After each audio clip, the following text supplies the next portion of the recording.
Hardik railway میں نوکری کرتا تھا۔ اس کی حال فی الحال ہی پالم نام کے ایک چھوٹے سے گاؤں کے اسٹیشن پر بطور اسٹیشن ماسٹر پوسٹنگ ہوئی تھی۔ بی اے پاس کیے ابھی کچھ ہی سمے بیتا تھا کہ اس کے نصیب سے سرکاری نوکریاں لگی۔ اس نے بنا سوچے سمجھے پالم جانے کا فیصلہ کر لیا تھا، مگر وہ اس سے بالکل بے خبر تھا کہ پالم ایک چھوٹا سا اسٹیشن ہے جہاں پورے دن میں مشکل سے 2 گاڑیاں ٹھہرتی ہیں، ایک صبح اور دوسری رات کے قریب 11 بجے۔ لہٰذا وہاں ہاردک کے سوا دوجا کوئی نوکر بھی نہیں تھا۔ اسٹیشن کا سارا دار و مدار اس کے اکیلے سر پر تھا۔ مصیبت تو یہ تھی کہ اسٹیشن کا نزدیکی گاؤں بھی قریب 5 کلومیٹر دور تھا، مگر وہاں سے ہر صبح ایک امام صاحب ریلوے پٹری سے تھوڑی دور موجود ایک مزار میں بنی مسجد میں نماز ادا کرنے آیا کرتے تھے۔ ہاردک ہر صبح ان سے ملتا اور پورے رات بھر کی باتیں کرتا۔ ایک روز کی بات ہے، گھڑی میں رات کے 11 بجنے کو تھے۔ کافی دور سے ٹرین کے ہارن کی آواز ہاردک کے کانوں کو جھنجھوڑ رہی تھی۔ یہ وقت اس دن کی آخری ٹرین کی آمد کا تھا۔ وہ بھی ہری جھنڈی لے کر تیار ہو گیا۔ مسافروں سے خالی اس اسٹیشن کی ویرانگی ہاردک کو مانو کاٹنے دوڑتی۔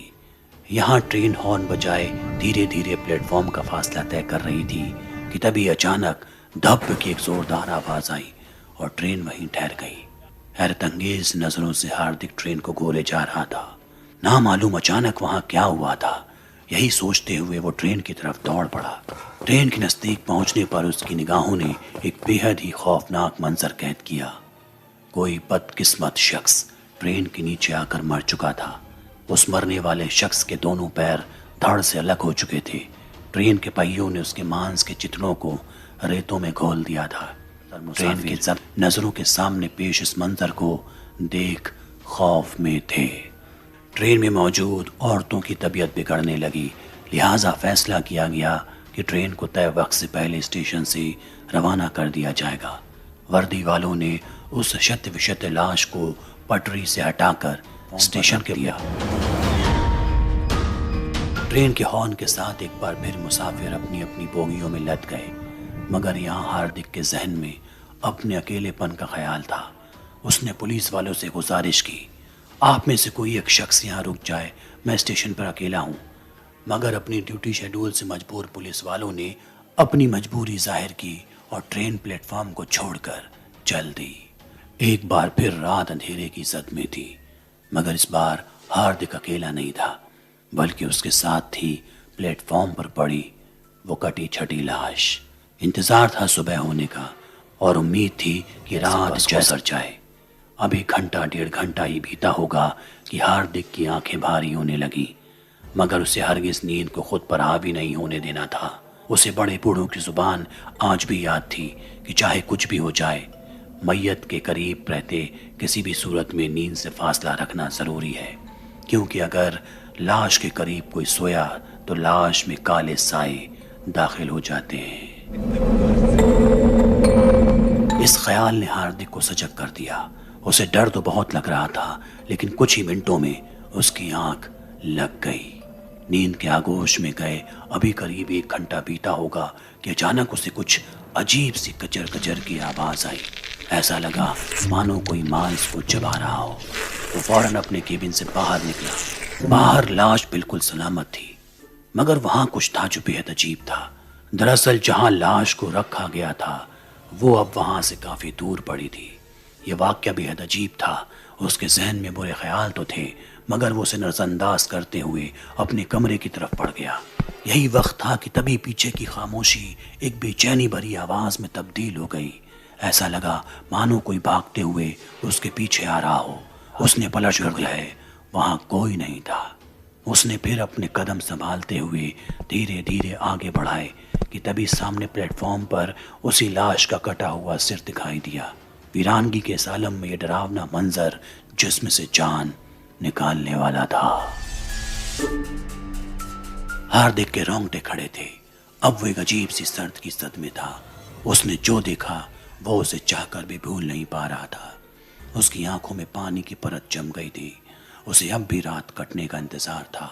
تبھی اچانک وہ دھڑ سے الگ سر اس کی طرف مڑ گیا، پوری طرح لال سرخ آنکھیں اور ٹوٹا ہوا جبڑا۔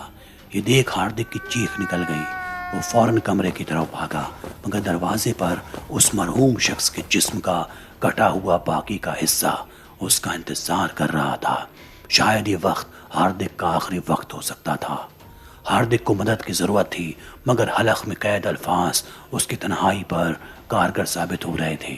تبھی اس کی نظر اسٹیشن کے پاس موجود اس درگاہ پر پڑی اور وہ بنا کسی دوجے خیال کے فوراً اس درگاہ کے دروازے پر جا پہنچا۔ اس نے ہمت کی اور پلٹ کر ایک بار اور لاش کو اپنے قریب آتے دیکھا۔